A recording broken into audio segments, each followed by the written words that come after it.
How's it going, everybody? It's Andres Fuentes. I'm joined with the founder of IAJE, Lorena Quiros. Lorena, how's it going? I know we wanted to talk a little bit about the saltwater intrusion going on right now in Louisiana and how it might impact not only people that live here, but people that are visiting. Lorena, I know you have some questions right off the bat, so just fire away and I'll try to answer as much as I can. Right.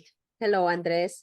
So we're concerned about our neighbors in Louisiana. You know, we recently went through a water crisis where our water was also harmed and we didn't have access to clean water as well as ran out of water and low water pressure. So reached out to a couple of our compañeros and they were telling us that there were some people that were already getting sick, and especially the concern with us, you know, especially like with the Latino community, is not knowing, and then elderly folks, right, and then babies. So that's how I reached out, and you reached, like, we kind of started talking about it, but I was gonna ask you, so how is that? How is that going? How is it impacting the community who doesn't speak English? How are they getting their information? And could they get sick from this if they don't know what's going on? So just basic, just what's actually happening. Because we keep dredging the Mississippi River. It's been dredged, ever since, I want to say the first time we really did a major dredging was back in the 1930s. But because it's now so deep, it's bigger or deeper now than it has ever really been.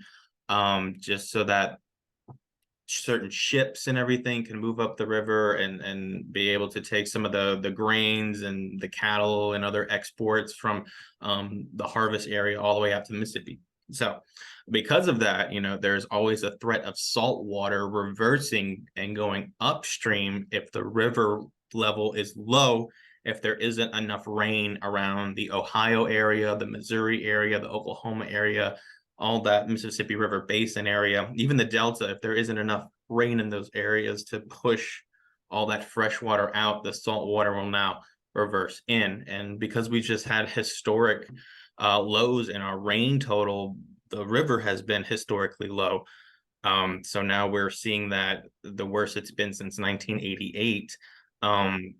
And this water has been creeping up since late spring, but really early summer, around June, July, is when we started seeing a lot of that for southern Plaquemines Parish, the area right there at the mouth of the Mississippi River. So there have been communities, thousands of people who have been without readily accessible drinking water because it's been contaminated for so long, since midsummer. And, me going there to those Wow. areas, Wait, wait, they wait. go ahead. So it's been months since this water has been contaminated?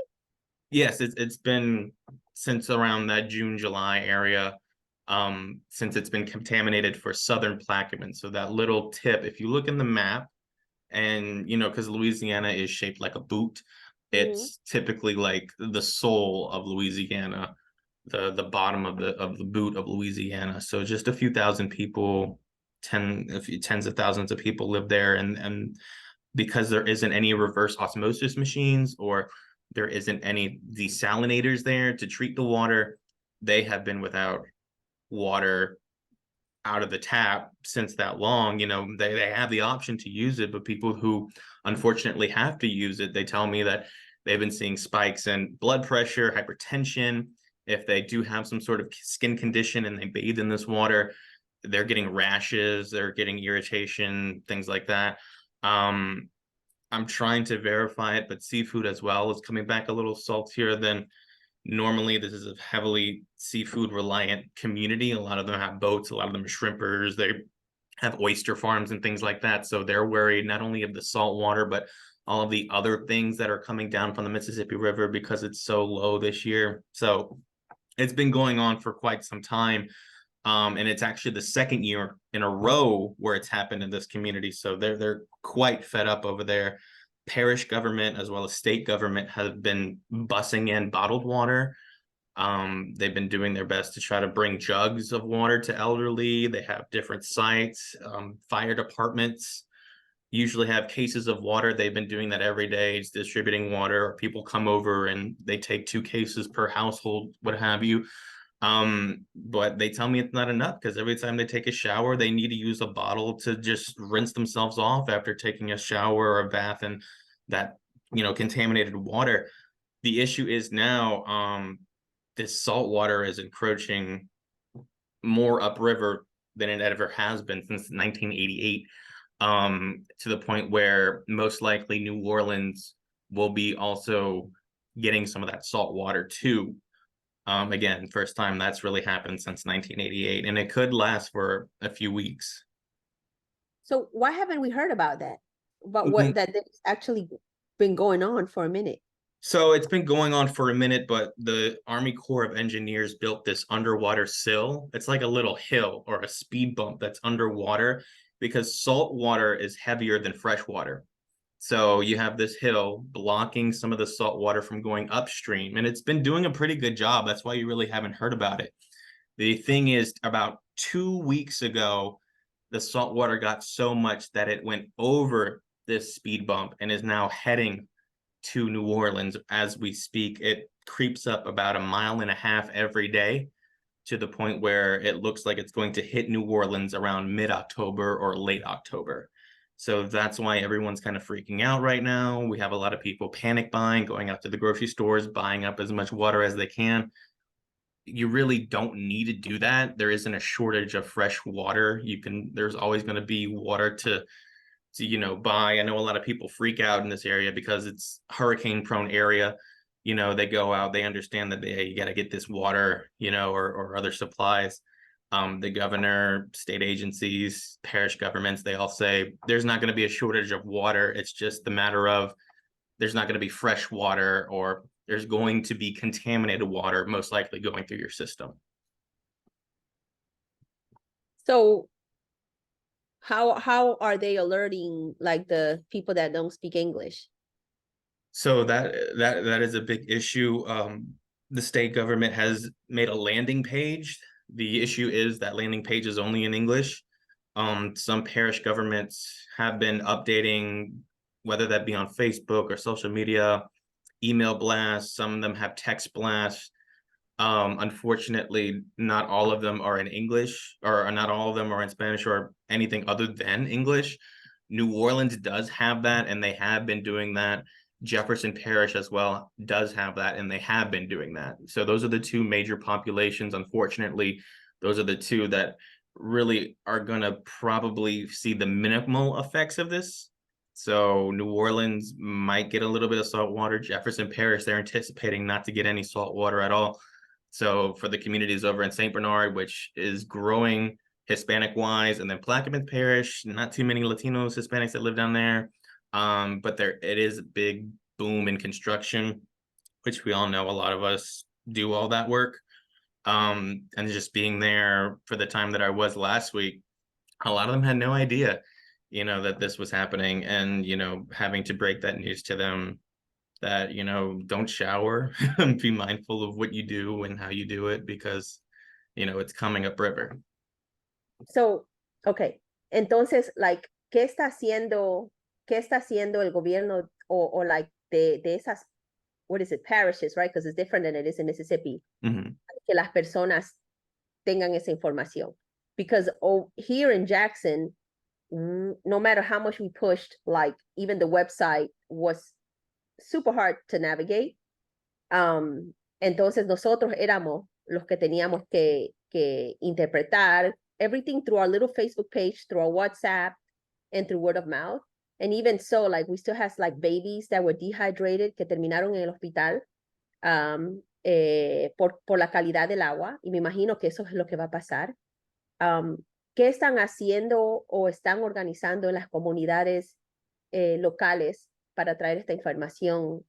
¿Qué es lo que está pasando? ¿Qué estás mirando tú? Y ahorita no hace falta Leticia también, que está on the ground, right? Pero, ¿qué estás mirando tú? Yeah, tenemos, we're very blessed. Tenemos líderes en la comunidad que pueden hacer todo lo que necesitamos hacer como la ayuda. I'm in talks with, groups like IAJE, but the Louisiana counterpart, Unión Migrante, Leticia's group as well, has been doing fantastic work. We have newspapers here. Jambalaya News is the big one. Telemundo's here.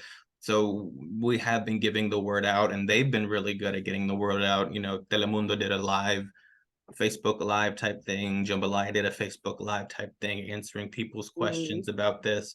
But yeah, just going back to the government side of it, NOLA Ready, which is New Orleans's emergency preparedness sort of organization agency, they're in the process right now of creating graphics to post on social media only in Spanish, okay. as well as flyers, things like that. Jefferson Parish as well probably has one of the better ones in the entire state as far as bilingual resources. They're also getting ready to do that and you know the person who's in charge of that, Daniela Bello, you know, she's really good at going on Instagram Live, going on Facebook Live, and answering those questions too. So unfortunately, we are still running into people who aren't informed, but there is a lot of people here on the ground spreading that word, making sure people know. And for the most part, you know, a lot of people are informed about this thing. So what's happening like in the nursing homes and what's happening like in like the NICU units and the Mhm. pediatric wards? What is happening there? Do they have systems installed for this? And You then know, also climate change, right? Like this is no, no va a ser, it's gonna keep happening. So right, you know, it's going to keep happening as long as rain patterns don't return to how it used to be 3 years ago, 4 years ago. Um, and climate change plays a big part of that. You know, we saw 2 years back to back where we had historic lows rain wise during the summer months. And that's the reason why we're in this. And a lot of people I spoke to, you know, in areas where you typically don't see a lot of people who believe in climate change are now starting to understand like this is actually a big deal. You know, I'm starting to actually think that climate change is something that I need to be concerned of. But a little bit about hospitals. Hospitals seem to be okay. They have their own, the state government as well as the federal government really jumped on this quick. From what I know, they will have enough water, whether that be in jugs, bottles, and you know, we are getting barges as well as trucks to areas that are very, very key and very much in need of fresh water. But unfortunately, you know, in that area, South Plaquemines, that has been going through this, you know, since the summer months, schools have had to shut down because of pipes are rusted out, or they just didn't with have the enough salt fresh content, right? water to keep the bathrooms open. You know, government offices had to shut down. Um, and they're just predicting that this is just going to be even worse because the rain totals in the area in that river basin is going to be awful for the entire month of October. They're not really forecasting enough rain. So they're predicting that this is going to be lasting for another 3 to 4 weeks into October until November. But okay, but what happens next year? And then the next year? And then like is there like plans to mitigate this kind of horrible because like how do you even go back to once the salt gets into the system, isn't it going to like you know no va a causar daño Yeah, at the infrastructure, like there's going to that's be permanent damage that's and the it's going to main be worse. concern. That Okay. is the main concern. You know, a lot of people are focused on the health aspect of this, which rightfully so. You know, you don't want to ingest all that. The big thing, because New Orleans is just such an old city with old pipes, 100+ year old pipes. If this salt water does get into our system, it will corrode those pipes because they're just so old. They're not up to modern standards. So the thing is, if it just passes through and it stays for a week or a few days, it should be okay. But again, the thing is, we're probably going to be dealing with this for another 3 to 4 weeks, which is the main concern. So appliances, dishwashers, refrigerators, washing machines, water heaters, those are the big things My that God. people need to be worried about because this is again it's salty water, contaminated water, it's chemicals all the way up from where you know these farms are all the way up north in the Midwest. All those But chemicals it's are all coming down too. but it's already ya está en los sistemas de algunas casas. Yes, being there again in South Plaquemines, doing the storages that I was doing, um, it's very seafood heavy. So the seafood restaurants that I spoke to, they haven't been able to serve ice since June. They haven't been able to do sweet tea machines, soda machines. They buy everything by the can or by the bottle. They haven't been able to make coffee. And this is a time we just went through one of the worst heat waves on the record, and not being able to make ice, having to go buy ice, $150 worth of ice a day for some of these restaurants. It's very heartbreaking. Yeah. Again, and this area too is huge with citrus farms. This is the largest citrus farm area in Louisiana. A lot of those farms, because of Hurricane Ida a few years ago, were wiped out. We're finally able to grow back some of their groves, but now those groves are dying off because they take the water from the Mississippi River. So if that water is too salty, it's already killing off crop that a lot of these people depend on. Oh my gosh. Oh my gosh. And it's only going to get worse as climate change worsens, as the temperatures increase. Mm-hmm. Mm-hmm. And so there's really not much that can be done, right? All we can do is As of right now, there's not much. We just have to wait for rain, hope for rain. We can install permanent water facilities that can do reverse osmosis and desalinization, things like that, to where it doesn't matter what's in the water because that can be filtered out. Right now, we don't have anything. Is there such a thing for para like casas de las personas? Is there such a thing for you to install a reverse osmosis filter before that salt water enters your house? Mhm. And And how expensive is it, and how common is it? is very expensive, which means it's very uncommon. And even so, if you do it, a lot of people can only hook it up to maybe a kitchen. You're not able to hook it up to like a water heater, from what I understand. I could be wrong on that one, but I was speaking to a woman, a farmer actually, who managed to get a reverse osmosis machine, but she told me it was only for the kitchen. So that means, water that she drank and cooked with would be fine, but that water heater, that thing's at risk. So, and everything equipped to it. So you might be okay health wise, but your appliances, which as we all know can be thousands and thousands of dollars to replace, that's all at risk for her. And that's something that she's worried about. And it affects mostly poor Black and brown folks because they can't replace, they don't have insurance for that kind of thing, no home insurance. So Right. not Speaking even, with a restaurant owner not just last week, who told me he's already shopping for houses elsewhere in Baton Rouge because he just can't live there anymore with the cost of insurance, the price of food, inflation, and now he's got to deal with the salt water. It's just not worth it for him. He wants to move completely out of the area. oh my gosh. And so and I was telling you, I'm supposed to be in New Orleans starting next Sunday, like every week. And nothing has changed, like according to the plans, to the event planners. How is that? Like, do you think that like New Orleans proper, right? Is that going to be affected anytime soon? When will we know? Mhm.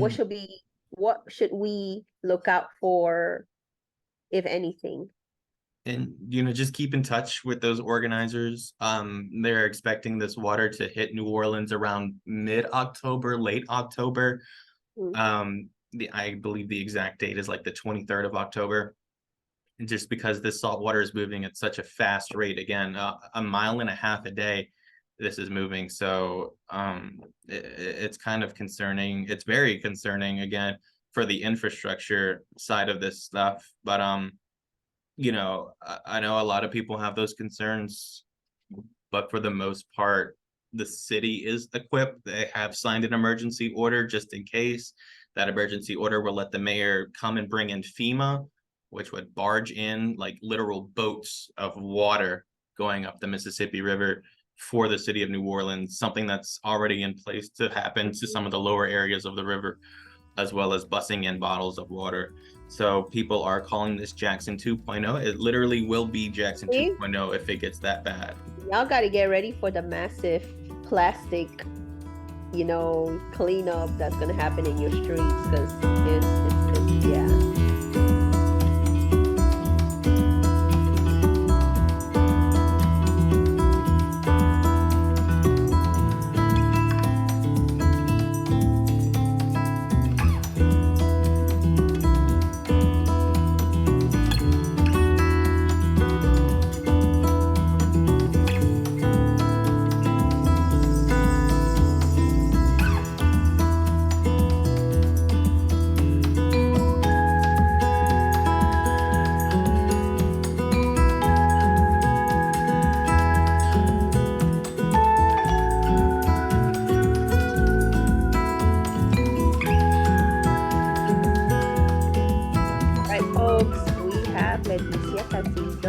Familias Unidas en Acción. Y vamos a tener, no sé, Leticia, ¿estás en audio, no en video? Ahorita Ok. There you go. estaba Eso. peleando, estaba Vamos a peleando. hacer la conversación bilingüe. Qué bueno, me alegra, ¿eh? Sí, no, quizás Andrés puede dar un poquito un summary, pero él dio la historia, nos contó que esto ha estado pasando en áreas desde junio, él puede, y yo estoy, like, tan sorprendida porque pensando cómo afecta al infrastructure de nuestras casas, hablan de los seguros, and then for like poor people, undocumented people, people like ¿dónde se van? Right? Like where, what are the options? So, yeah, no sé si Andrés querías decir algo y de ahí nos gustaría saber, Leticia, ¿qué está pasando con nuestra gente? ¿Cómo están pensando? ¿Cómo se sienten ellos? ¿Qué estás viendo en tu parte? Mira, la angustia normal, va, sabemos que, como dijo Lorena, es tan difícil para nuestra gente a veces tener la información en tiempo y una información clara para poder manejarse. La desesperación que todo el mundo corrió a buscar, a comprar agua y al final del día no encontraban. Pero no es solamente el encontrar las aguas embotelladas, sino cómo entender de qué manera pueden seguir utilizando esta agua que llega a casa. Si realmente les va a afectar en su salud, pero si les afecta, ¿qué pueden hacer con los niños recién nacidos? Si los pueden bañar, si se pueden bañar. Entonces, ahorita estamos tratando de tener más información cada vez, por lo que están manejando tanto los medios como intentando hablar con la ciudad.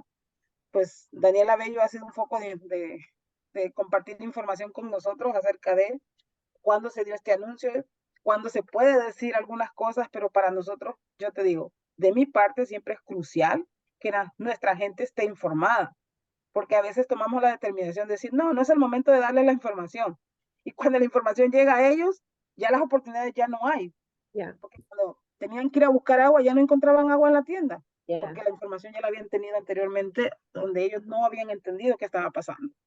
Eso, quiero decir un poquito de eso. Eso es tan injusto que la gente en poder toma esta decisión por nosotros, en que cuando alguien que habla inglés, no hay que decidir por ellos. La información está ahí presente, pero ¿cómo van a ser gatekeepers de información y decidir, oh no, los vamos a asustar?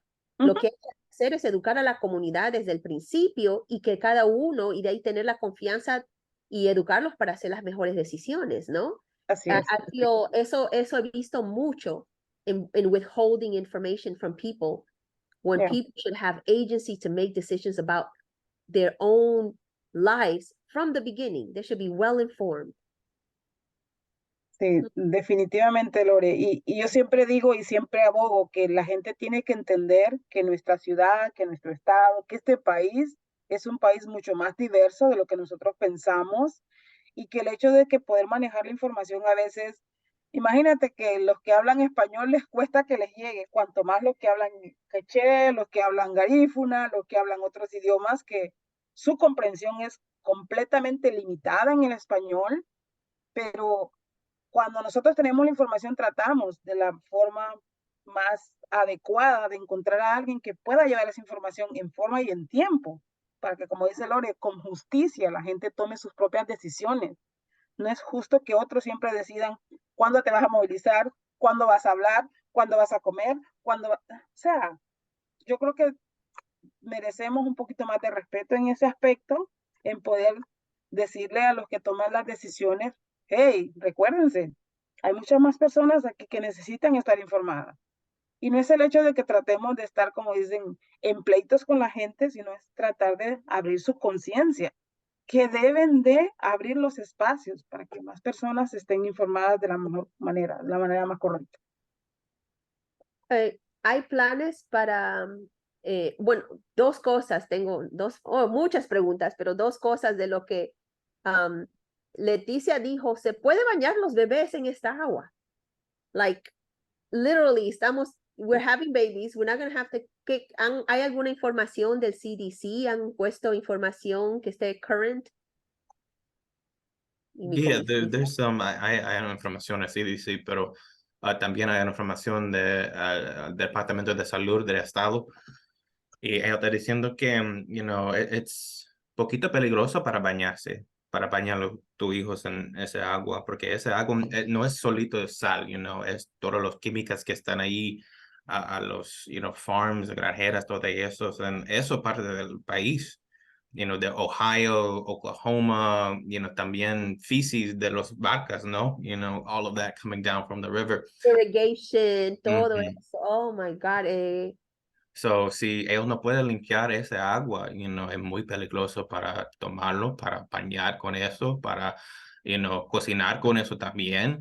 And it's unfortunate, este verano que ya estamos poniendo atención de porque es como like I said, es el segundo año que estamos haciendo que estamos, this is happening in Louisiana, and we're just now kind of getting to it, I should say.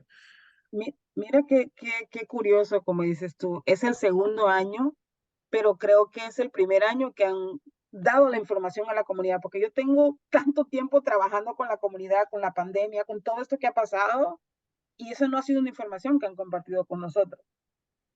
Y creo que, y decías algo, mira, nuestra gente le gusta go fishing, pescar. ¿Es seguro que nuestra gente esté yendo a pescar y consumiendo esos peces? Um, ¿Tienes alguna información sobre eso? sí, es la cosa, el gobierno quiere decir algo de eso porque la moriscos es una industria que está, you know, muriendo, ¿no? En esta parte del país. Pero, I was talking with some fishermen, like I was telling Lorena, they're coming back with fish and shrimp that is just too salty to sell. Él no puede vender ese marisco porque es muy salada, También there's farms for oysters all over the area, and they don't know how the oysters will react. Oysters are very sensitive animals, so if they don't have the right water, the right food, temperature, whatever, they can lose an entire year of income because it's not, enough to have in restaurants, because Louisiana is one of the bigger importer exporters as far as oysters go. Our oysters go all over the world because everybody likes our oysters. So if they can't do a year of oysters, this is the third year in a row where they can't do oysters because Hurricane Ida destroyed those farms. Hurricane Ida destroyed the citrus farms. Last year it was another drought. A lot of those industries also suffered. This year was an even worse drought. A lot of those industries suffered even more. So it's hard to bounce back after you're getting hit by environmental crises after environmental crises. Wow, wow. Mm-hmm. Entonces, la importancia de estando conectándolos con las CBOs, con la community organization, con organizers que están llevando esta información. Sí, creo que es tan fundamental que la gente, o sea, lo que mucho me llama la atención es eso. Ha estado pasando tanto tiempo y nuestra gente trabaja en estas industrias y están en estas industrias, pero no tienen la información tanto para protegerse, cuidarse ellos y cuidar a su familia. Mm-hmm. Y parte, pues, por ende, cuidar a su comunidad, ¿verdad? Porque al final de cuentas somos como ese círculo, que estamos ahí conectados.